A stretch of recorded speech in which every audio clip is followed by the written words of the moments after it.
Section 8.1, Similarity in Right Triangles. This whole entire chapter is going to deal with right triangles, and we're going to start off with the first theorem that says, if an altitude is drawn to the hypotenuse of a right triangle, then the two triangles formed are similar to the original triangle and to each other. So this left triangle and this right triangle are both similar to each other and to the big triangle.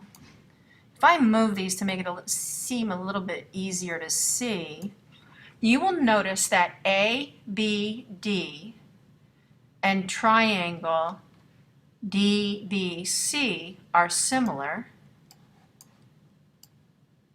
and they also have the same shape. They go in the same direction, and you'll see that both of them are the same. This triangle, however, is a little bit different because this triangle, in order to work, would have to be flipped in order to be able to have the same exact shape. Taking a look at these three triangles now, you will see that triangle ABC, triangle ADB, and triangle BDC are the three similar triangles. The corollary that goes along with this one says, when the altitude is drawn to the hypotenuse of a right triangle, the length of the altitude is the geometric mean between the segments of the hypotenuse. Geometric mean is a term that we use when we're trying to explain a proportion that goes along with this right triangle. So in words, I'm going to describe the relationship. The short leg of the left triangle, X, to the long leg of the left triangle, Y, has to be equal to the short leg of the right side triangle to the long leg of the right-hand triangle, Z.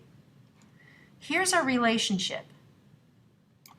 X over Y, short to long, short to long. You'll notice that the Y is used in two locations. The answer for Y, or when you solve for Y is called the geometric mean. X times Z equals Y squared. So the square root of X times Z is equal to Y. Another corollary says, when the altitude is drawn to the hypotenuse of a right triangle, the leg is the geometric mean between the hypotenuse and the segment of the hypotenuse that is adjacent to that leg. Lots of words, but if we put it into short words and describe the relationship, this is what it means. The hypotenuse of the whole triangle to the leg is equal to the leg and the part of the hypotenuse that's adjacent to the leg. So the whole hypotenuse, X, over the leg Y is equal to the leg Y over Z, the part that's adjacent to the leg. It works with the other triangle too.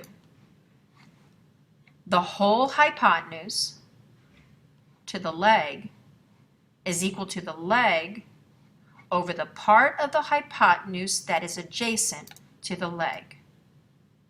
So again, X over Y equals Y over Z. I'd like you to try this problem. Please copy the picture. Please use the theorem and the corollaries that you need in order to be able to solve for X, Y, and Z. Pause the video and see if you're correct. The answers are there.